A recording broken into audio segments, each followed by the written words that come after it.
Bonjour à toutes et à tous et bienvenue au Cryptos Technical Briefing de ce mardi 30 mars 2021. Vincent Gann, heureux de vous retrouver donc pour ce dernier briefing du mois de mars, alors que s'annonce un mois d'avril qui pourrait être prometteur.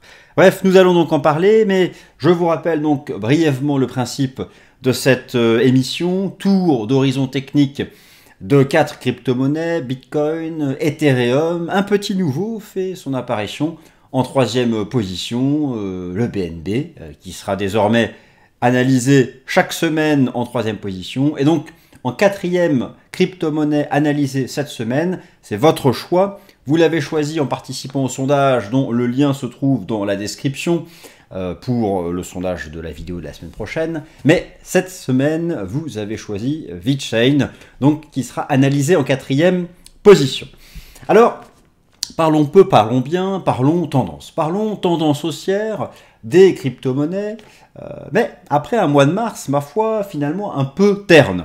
Alors, depuis la fin du mois de février, le cours du Bitcoin est en pause, nous l'avons vu, ayant eu des difficultés, même l'impossibilité de dépasser les 60 000 $, avec même, on s'en souvient, un piège technique le week-end du 13 mars, et puis une réintégration, et le risque pour lui de continuer de balayer un vaste trading range très ample entre 42 000 $ et 62 000 $. Sauf que la semaine dernière, en fin de semaine dernière, le marché a tenu la médiane, s'est accroché aux 52 000 $, a rebondi, et revoilà le marché sur les plus hauts. Alors, cela permet de vous rappeler que le Bitcoin reste largement corrélé positivement aux actifs risqués. C'est-à-dire que, et je vous en avais déjà parlé, mais je vais vous remontrer ces chiffres car cela est très important pour la tendance immédiate, le cours du Bitcoin reste corrélé positivement à ce qu'on appelle les actifs risqués depuis 12 mois. 12 mois, c'était le choc boursier du Covid en mars 2020. D'ailleurs, la boucle a été bouclée sur de nombreux marchés comme les indices boursiers, les taux d'intérêt, les matières premières procycliques. Voilà ceux que je mets dans ce panier des actifs risqués. Eh bien, alors que les indices boursiers européens sont revenus pile poil au contact de leur niveau d'avant-crise, si l'on regarde le contrat futur CAC 40 par exemple, ou le contrat futur Eurostoxx 50, les taux d'intérêt à long terme des États, le fameux 10 ans, et notamment le proxy occidental majeur, le 10 ans américain, sur ces niveaux d'avant-crise, le prix du pétrole, mais aussi du cuivre et d'autres matières premières procycliques sont revenus sur leur niveau d'avant-crise. Et donc tous ces marchés, ils restent collés. Ils restent collés et tendent même à vouloir dépasser ces résistances. Pourquoi? Parce que bien la nouvelle idée fixe du marché, c'est, si vous suivez l'actualité boursière, le nouveau plan de relance américain, nouveau plan de relance budgétaire américain, cette fois-ci de relance dans les infrastructures aux États-Unis, entre 3 et 4 000 milliards de dollars. D'ailleurs, c'est demain, 31 mars, que Joe Biden s'exprimera sur ce sujet pour un plan de relance censé entrer en application cet été. Alors, quand bien même l'Europe, elle, semble contenue dans l'immédiat sur le plan économique par de nouvelles restrictions liées à la troisième vague du Covid-19, eh bien, les actifs risqués sont revenus sur leur plus haut car ils ont cette capacité de se projeter. Le Bitcoin, ma foi, vous allez me dire, quel est le lien direct entre le Bitcoin et les taux d'intérêt? Il n'y en a pas, j'en ai déjà parlé dans cette vidéo. Il y a des liens indirects par contre, j'en reparlerai plus tard. Cependant, ce qu'a démontré le Bitcoin depuis un an, c'est qu'il est corrélé positivement. Les coefficients de corrélation linéaire entre ce panier d'actifs risqués et Bitcoin, eh bien, cela tourne autour des 0,70, 0,80 en fonction des actifs qui sont sélectionnés.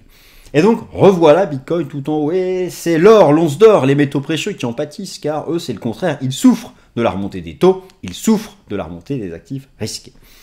Bref, Bitcoin revient tout en haut. Va-t-il réussir, cette fois-ci, en avril, alors que le mois se termine? D'ailleurs, demain, c'est la clôture mensuelle. Nous allons garder le graphique mensuel du Bitcoin.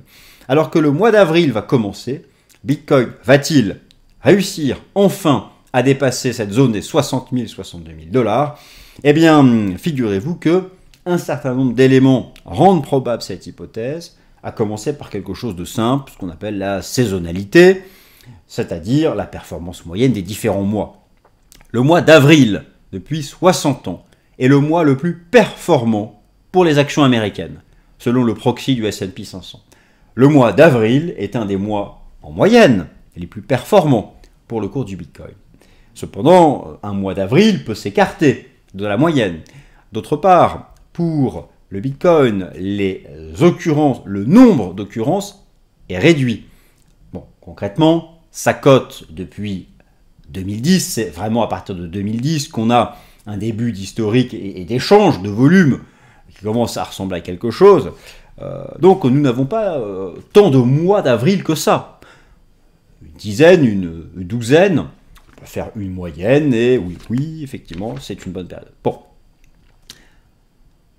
Le temps pour moi donc de passer aux illustrations. On va regarder donc le Bitcoin, Ethereum, Binance Coin et VeChain. C'est parti. Donc nous passons sur les graphiques. Alors, je me suis réduit juste là, tout en bas, histoire qu'on voit de quoi on parle. Premier élément, le sondage auquel vous avez participé. Et d'ailleurs, vous avez la possibilité de participer au nouveau sondage juste en bas dans la description pour la vidéo de la semaine prochaine. Dans cette description, il y a beaucoup de liens qui sont intéressants, notamment, mais il faut le dire tout bas, mon compte Twitter si vous souhaitez me suivre. Alors, donc, VeChain, leader gagnant de ce sondage. D'ailleurs, qu'est-ce que c'est VeChain?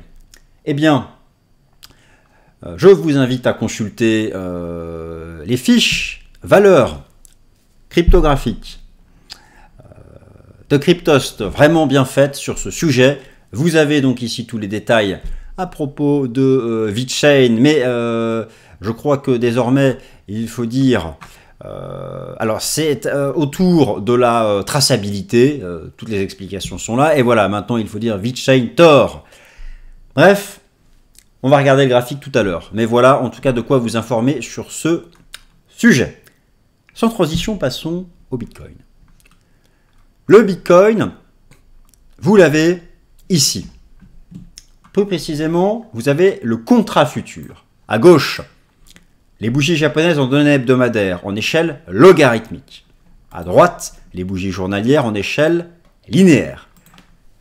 Cette disposition graphique va être utilisée pour toutes les analyses. Ce sera le carcan. À gauche, le weekly en log, à droite, le daily en linéaire. Mais avant tout, nous sommes le 30 mars 2021. Demain, c'est la clôture mensuelle. La clôture mensuelle permet de se projeter justement sur la maturité, le degré de maturité de la tendance de fond. Où en sommes-nous? Y a-t-il, alors que nous sommes revenus sur les plus hauts à la fin du mois, des divergences sur cet horizon de temps? Rassurez-vous, la réponse est non pour le mensuel. Alors, le mensuel est ici. Je repasse chez Bitstamp.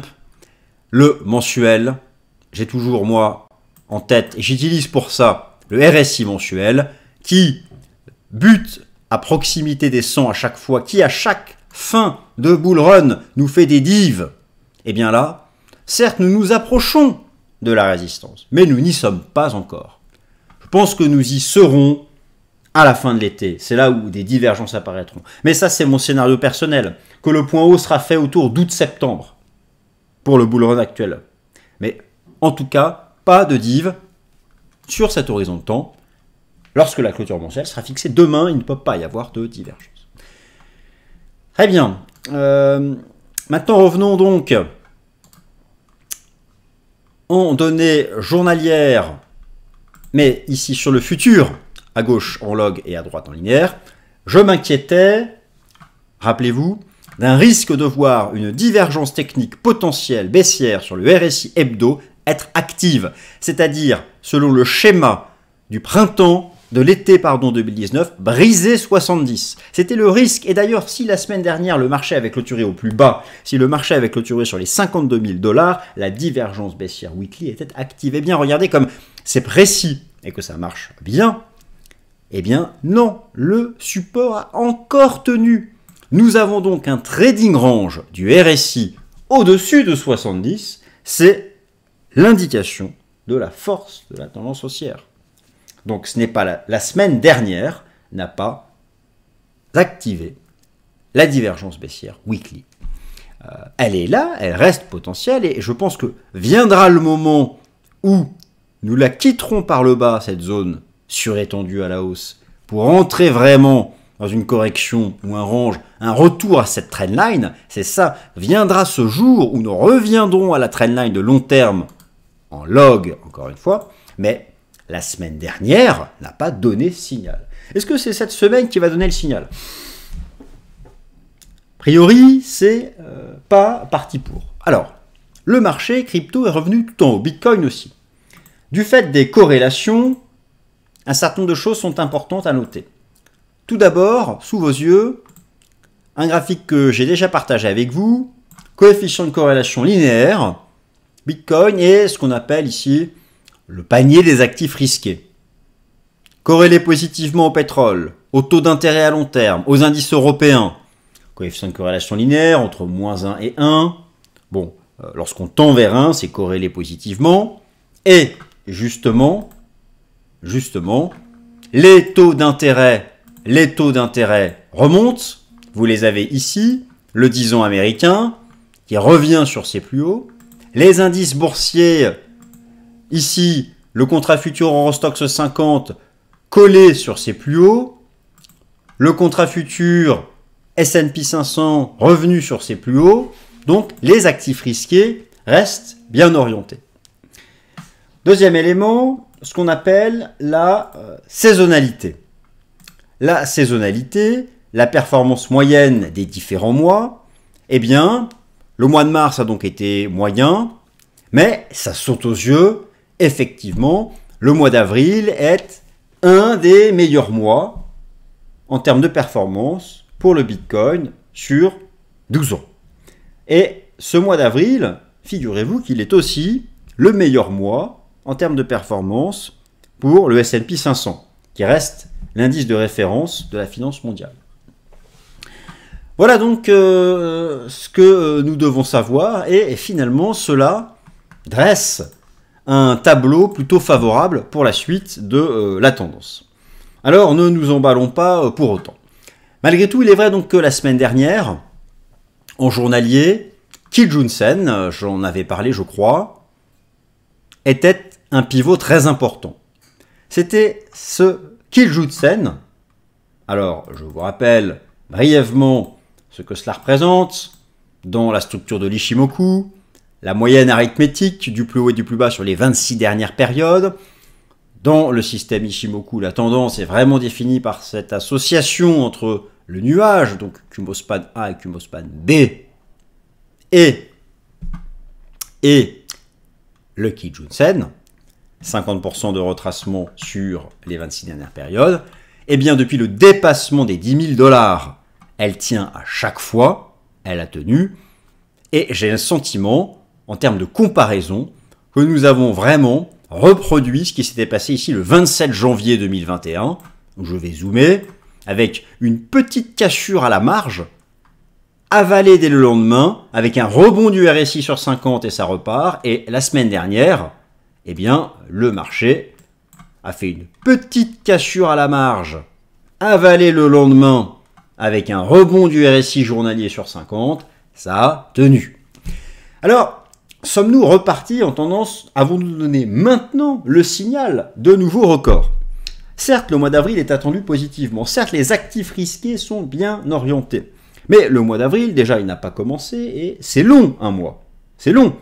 Un mois peut être performant sur un finish, les 10 dernières séances. Bon, donc il ne faut pas se dire que le 1er avril, c'est parti. Hein, alors, techniquement parlant, quels sont les faits? Les supports ont tenu, ce sont les faits. Les supports ont tenu. C'est donc une nouvelle fenêtre de probabilité pour faire un nouveau plus haut en avril. Cependant, pour donner le signal, il faut dépasser une résistance. Tenir un support, ce n'est pas donner un signal. Dépasser une résistance, ça l'est. Laquelle? Eh bien, je vous renvoie au niveau du piège technique du 13 mars dernier, niveau du piège technique du 13 mars dernier, les 58 350 $, faussement dépassés, réintégrés, on y revient. D'ailleurs, en données 4 heures, le marché y est collé, et parfaitement collé, aux 58 350 $. Au stade actuel, on a tenu les supports, mais ça reste un range. Enfin, alors, on va me taxer d'excès de neutralité. Mais, oui, la tendance est boule, au-dessus de Kijun. Disons que, allez, les probabilités sont en faveur d'une cassure de la résistance tant qu'on tient Kijun-sen. Très bien. Maintenant, ce qu'il faut au marché, c'est éviter le piège technique du 13 mars, c'est-à-dire faire une cassure technique haussière fiable. C'est quoi une cassure technique haussière fiable? C'est une cassure technique haussière qui n'a pas lieu le week-end. Celle du 13 mars avait eu lieu le week-end, un samedi ou un dimanche, je ne sais plus, samedi je crois. Et le marché avait réintégré le niveau. Donc je dis, le jour où Bitcoin donne une cassure technique haussière journalière des 58 350, le niveau, là je suis chez Bitstamp, en semaine, oui là c'est fiable et on part vers de nouveaux records. Alors lesquels? Je me suis tourné du côté des options Bitcoin chez Coin Option Track. L'échéance du 30 avril. On est vraiment à la fin du mois. Effectivement, beaucoup plus de call que de put. C'était d'ailleurs le contraire au mois de mars. Et un open interest le plus élevé sur 80 000. Ça ne veut pas dire qu'on va à 80 000. Mais effectivement, l'open interest est conséquent sur les supports qui ont tenu, ici pour les puts. L'open interest call est majoritaire à 80 000 et ensuite se répartit sur différentes cibles. Et je trouve, là, ça m'a surpris. Il y a un optimisme chez les institutionnels important pour cette échéance de fin avril. Ça me semble exagéré, mais bon, je ne suis pas connu pour être le plus agressivement bull en termes de pente. Mais voilà, en tout cas, une information dont il faut tenir compte. Notre ami Ethereum va-t-il enfin passer la seconde? Alors, à gauche, en weekly, en log, la bonne nouvelle, c'est que malgré le mois de mars moyen du Bitcoin et le risque qu'à un moment il a eu de casser 52 000 $ et de retourner à 42, le THUSD a vraiment tenu. Vous avez ici le THUSD. Il a tenu quoi? Les anciens records historiques. L'ex-ATH, celui dépassé en janvier, mais qui n'a pas encore provoqué la forte accélération haussière. Quel lien au Bitcoin? Je me tourne donc, pour répondre à cette question, du côté du ratio ETH-BTC. Et je relève quelque chose d'intéressant. Le ratio ETH-BTC est actuellement posé sur un point d'accélération important qui est ici en bleu. Une ligne horizontale. Un seuil d'accélération en novembre ici. Un autre, le même, début janvier, pullback, ça part. Et le niveau fait support, couvert par sa Kijun. À diverge, grosse div.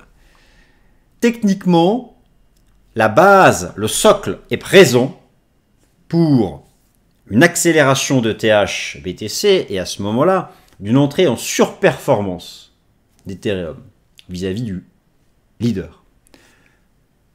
La séance d'hier donne des prémices, mais il faut la confirmer. Et moi, je note, j'applique, je vais loin, j'applique le système Ishimoku au ratio ETH-BTC. Le jour où on dépasse Kijun-sen, oui, je pense vraiment qu'on donnera le signal. Pour l'instant, on y bloque.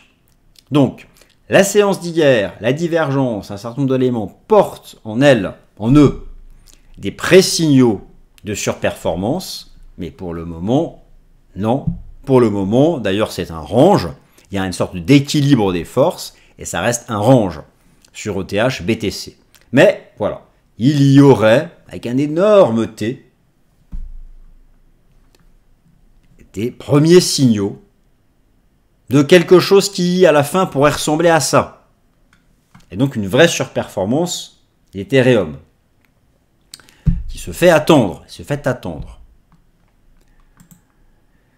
Alors, en journalier, où en sommes-nous? Une compression. Cette compression, je trouve, peut être rapprochée, compression sur ETH-USD, peut être rapprochée justement de cette compression que nous venons de voir sur le ratio ETH-BTC.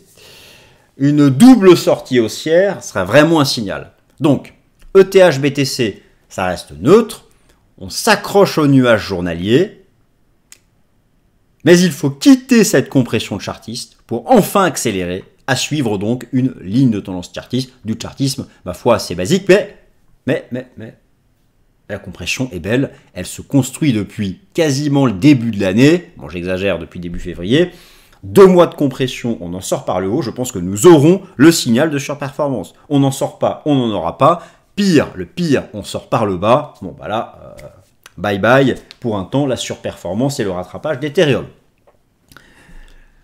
Binance, BNB, où est-il? Il est là. Je pense que nous sommes en train de sortir par le haut d'un range. En log, en weekly, c'est boule. On a fait un mât haussier superbe en début d'année. Suite à ce mât haussier, est en train de se construire un range typique d'une pause, vraiment le fanion standard, le triangle symétrique standard, le mât haussier, la pause. Nous sommes en train d'en sortir par le haut en journalier. La ligne de MACD est en train de croiser, regardez la remontée de l'histogramme. Il y a déjà une cassure technique haussière sur le RSI journalier qui a tenu 50. Moi je pense que ça va sortir par le haut et remonter en direction des récents plus hauts avec une invalidation sous le triangle, sous la SSB. Bon voilà, c'est des choses simples, mais je pense que là c'est assez classique d'un schéma de pause et de structure de continuation haussière. Par contre, ce n'est pas le cas sur VeChain. Attention. Oui, le mouvement est là, c'est boule. Très bien, une jambe 1, une 2, on est dans la 3, très bien. Mais justement, je pense que nous sommes dans la vague 3 et qu'une 4 arrive. Un peu comme ici. Jambe 1, un retracement. Jambe 3, je relève une div weekly. Un peu comme ici. Je relève un croisement de ligne de MACD en daily, un peu comme ici. Je pense que ce marché peut marquer une pause, laisser Kijun remonter, donc j'envisage un range dans cette zone, avant ensuite un redémarrage. Et je ne serais pas surpris qu'on revienne tester ce support pour ensuite repartir. Donc, typiquement là, on vient de parler du BNB, c'est très différent. Chez BNB, nous sommes en train de sortir par le haut d'un range. Là, je pense que nous allons entrer dans un range qui construit le mouvement de fond. Mais là, il s'agit d'une question de timing. Et c'est diamétralement opposé à ce que nous venons de voir sur BNB. Donc attention à une phase de pause, à cette zone qui pourrait être balayée un certain temps. Pourquoi pas prendre cette forme-là avant ensuite de repartir dans le sens du mouvement de fond.